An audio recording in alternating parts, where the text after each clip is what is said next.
Bizarre Brain Comics.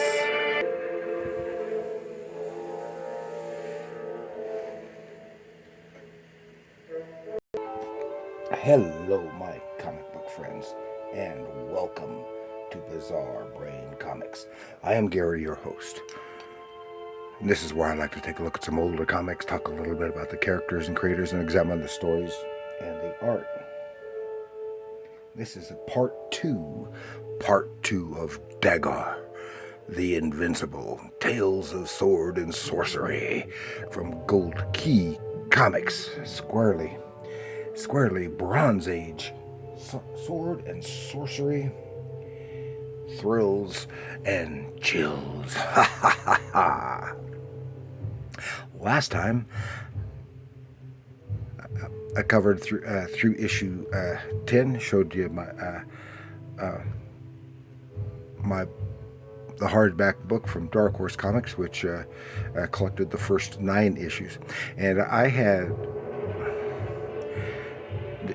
didn't have issues 1 or 2, but I had the rest of them through issue 10. And which is unfortunate because I have almost the entire run. And I told you that I really like Dagar, the Sword and Sorcery. He was one of the most successful sword and sorcery characters from the Bronze Age, because like DC did 2 or 3. Their most successful one, which was less, half sword and sorcery, half science fiction, was later in the decade, was the Warlord. But they had, I can't remember them off the top of my head, and I don't think Charlton ever had. Oh yeah, they had one, which was actually mostly reprint stuff from something from the 60s, and of course Marvel had Conan the Barbarian and Kull, and they did a stint on Thongor and Gulliver Jones of Mars, which is more of a sword and planet than sword and sorcery.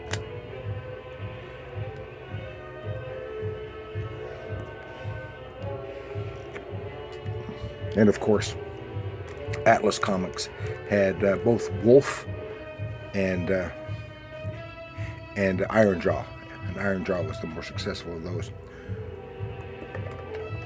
But none of the others, except for Warlord, ran nearly as long as Dagar. Of course, it started as a quarterly. Did it continue quarterly, or did it become? Yeah, still quarterly. Here, this is 1975. This is issue number 11, and of course, they all had the great painted covers. And all those that I showed yesterday were done, I believe, by George Wilson. They look like George Wilson. Now, this obviously is not George Wilson. I don't know who it is. Could be Mo Golub, I don't know. Someone else I'm just not familiar with, but but it definitely is not George Wilson. And of course, all of them written by Don Glut and drawn by Jesse Santos. I talked a little about Jesse Santos. Don Glut, of course, is still around and still writing. He always preferred the horror stuff. That's why he did Dr. Spectre, and but the other books that Don Glut did for Gold Key, Dagar and Dr. Spectre and Trag and the Sky Gods. They were all tied together, and with all of those books were also drawn by Jesse Santos, with the exception of later issues of Trag and the Sky Gods, which was drawn by Dan Spiegel. And some of the earliest Dr. Spectre stories, in which he was the horror host, which were originally published in some of the mystery Gold Key Mystery Stories Digest, I think is what the full name of them. And some of those were drawn by other authors, other artists. I'll get it yet. Including Dan Spiegel and one or two others that I don't know. And but otherwise, almost everything that I've ever seen by Jesse Santos was written by Don Glut, except for the first half dozen or so issues of the Brothers of the Spear that Jesse Santos drew, but were written, I believe, by Gil or Dubois, and half dozen issues, maybe more, I don't know. And then Dan Spiegel took over, maybe some other artists too, but I think it was primarily Dan Spiegel took over after that. So, and we saw, but this is a nice cover painting. And some of the cover paintings were so great, I would just love to have them as posters or on a T-shirt or something. And Jesse Santos' inking style developed a bit during the course of his career at Gold Key. His inking style became a little more scribbly and actually visually interesting. But he was a fine artist. I really like his work. And here is Dagar and his lady love, Graylin, and she was a damsel in distress whom he saved, and then turned into a swordswoman in her own right, before she got tired of that stuff and left and went over to Marvel into Cull the Destroyer, what that Don Glut was writing over there. Lots of action and adventure, and the center spread is loose. But that's issue number 11. This is issue number 12. Now we're back to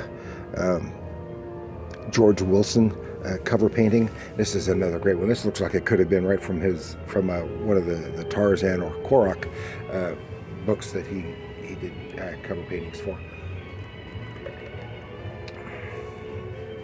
And for some reason, his changed his get up a little bit. I guess was it in here?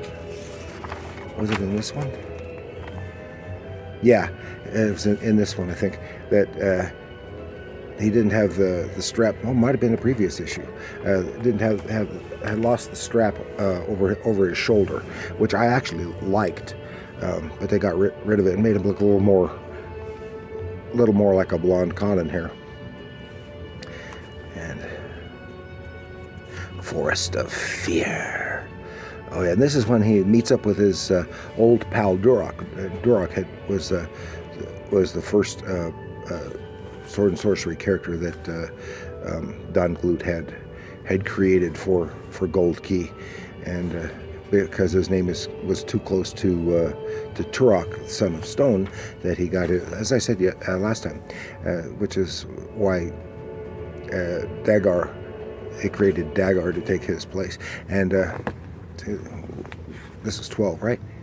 Yes, issue number 12. So I'm missing issues 1 and 2 and 15. And I really wish I had 15, because that's one that's got a crossover with from Trag and the Sky Gods. And as I also said before, this is 13, issue 13. This is pretty rough. And now they're finally doing creator credits. I think they did in these others as well, but in the earlier on, yeah, they have. Earlier on, they didn't do creator credits. It was quite a while. Gold Key was one of the later ones to give creator credits in here. In them, and this is always nice. Oh, still with Duroc and the other warriors that he had teamed up with before. I've forgotten their names, and some kind of golem-like creature. That was 11, 12. That was 13. Issue 13. This is issue 14. It's pretty rough. Is that right? This is issue 14. Ah, yeah. 14. No, No creator credits on this one. At least not on the front. Yeah, he's still with Grayland, but along here somewhere, he stops. Grayland takes off. 14, and that was... Then this one must be 16. Yeah, it was in issue 15 that Grayland left, and it also met up with Trag, and or I think it was Trag's brother actually.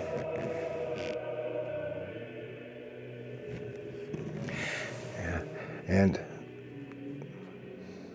the mystic power of a statue's eyes summons ghouls from the depths, and he has kind of taken up with another warrior woman, young lady, and she is blonde as well. And yeah, Trag takes, Dagar takes place, like Conan, in a fictitious era of prehistory. It'd be late in the Paleolithic period. Because it still has woolly mammoths and saber-toothed tigers and other extinct megafauna. And they have fighting against the dark gods, etc., and the sorcerers and stuff. And I couldn't find any reference when I did some extra research, any reference to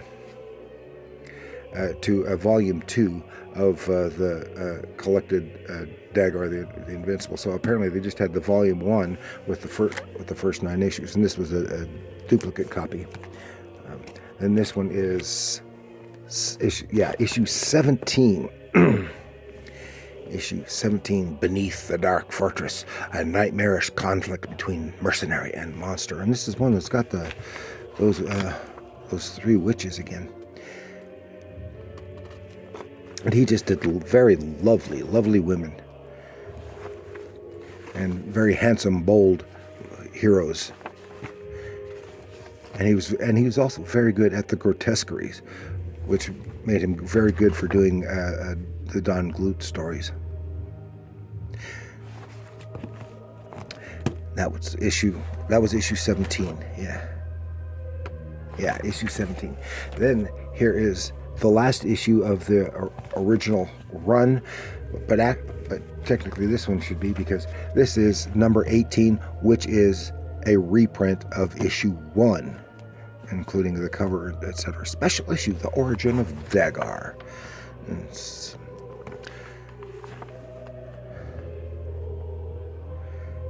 about it, and this is what gives his background when he was after his people were destroyed, and he was raised by his grandfather and trained to be a warrior until his grandfather died.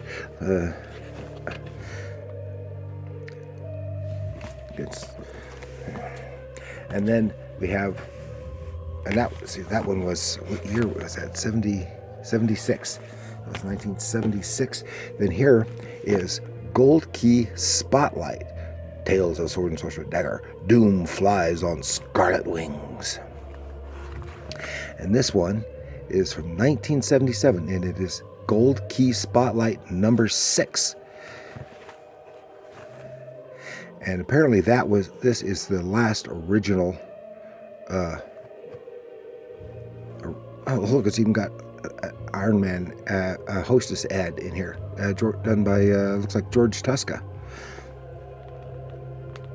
And the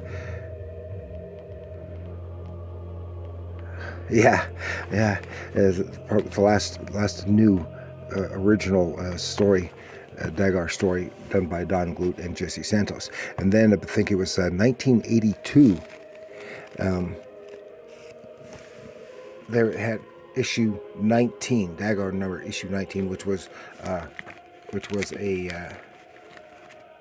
Whitman, like this here, a Whitman, which is done for their. And that was also a reprint of the first issue, but rather than having the painted cover like that, that cover was redrawn by Dan Spiegel. It was the same image. It was just like he just redrew it, and that was probably to save expense on the printing. And it was done Whitman like this, which was done for their bagged packages, bagged stuff for the department stores. And I'll put that one up front. So I'm just missing issue 1, 2, 15, and issue 19. Otherwise, I've got the entire run, and I have 1 or 2 other issues floating around, which I think are just duplicates of some that I've already shown here. Because whenever I come across one, I'm not sure if I've got it, and if I can get it cheap, I'll pick it up. So that's all I have to share with you this time with Dagar, the Invincible, from classic Gold Key Sword and Sorcery of the Bronze Age. Thank you for joining me. Please like, share, subscribe, leave your comments down below. And remember, come on,